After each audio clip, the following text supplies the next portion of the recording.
not only do I potentially improve my outcome if I end up owning the stock, I also get a better outcome if I don't end up owning the stock. And we'll cover that here in 1 second. But before we move on to that, I wanted to kind of walk you through the thought process for if you have a stock in mind that you want to purchase and you're thinking about selling a cash secured put or a short put, how do you go about selecting which put to sell?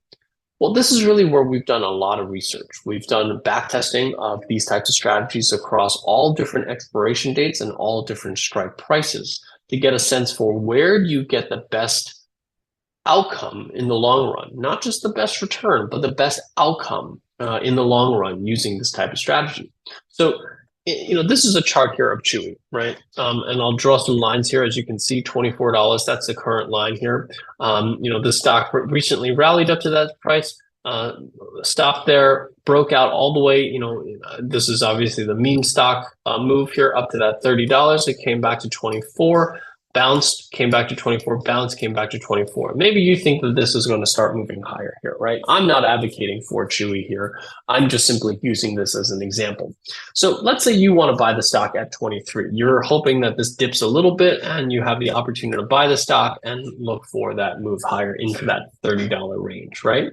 So what I have here are three different choices. We've done the work in terms of choosing all different types of expirations for cash secured puts or short puts. And we generally tend to find that 30 days is a good starting point for selling a short put. So let's look at just 30-day options for 1 second, right? I have three choices. I have the 23 strike, the 22 strike, and the 21 strike. These represent different prices that you can potentially buy the stock at: 23, 22, and 21. And it really just depends on how far you think the stock will decline before you think it's an opportunity as a buy opportunity.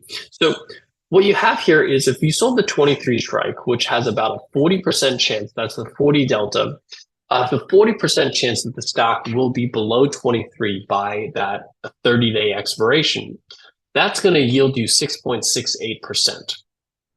If you choose a 22 strike, that has a 30% chance of that stock being put to you. You're going to collect $1, which is a yield of about 4.66%.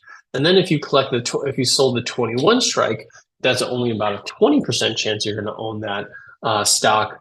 That will collect 60 cents, and that's a yield of 3.09%. Now, ask yourself, if you were in the position of selling puts on Chewy, which one of these three strategies do you think you would choose?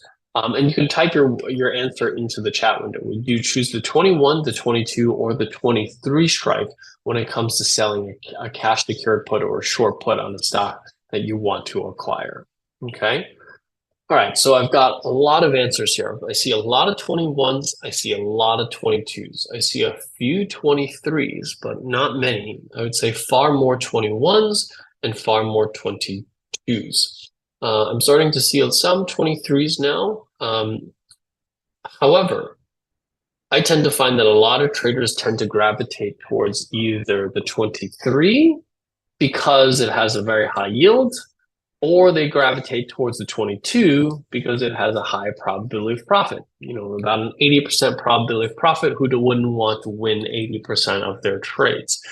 So this is really where, based on our research, we tend to find that when you're selling short puts, the research overwhelmingly selects the strike price that's closest to the current price of the stock, about a 40 delta. And the reason for this is because when you're selling a short put, your goal is to acquire the stock.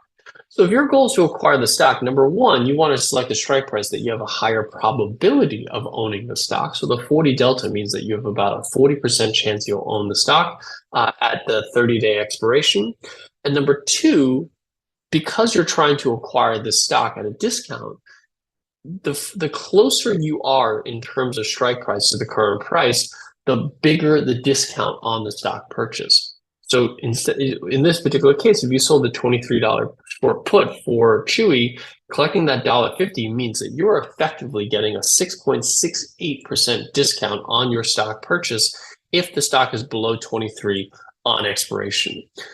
Now, 6.68%, remember, that's 6.68% in 30 days. That's not 6.68% per year. That's 6.68% in 30 days. That annualizes out to an incredibly high yield. So what you're doing is you're setting aside cash to potentially buy the stock. In this particular case, you're setting aside about $2,300, but you're going to get paid $150 to set aside the cash just for the potential of owning that stock. You may not own the stock. You have a 60% chance you're not going to end up owning that stock. So even in the event that you don't own that stock, you're still going to collect 6.68%, which in an annualized basis is an incredibly high rate of return for the cash that you have to put aside to buy this specific stock.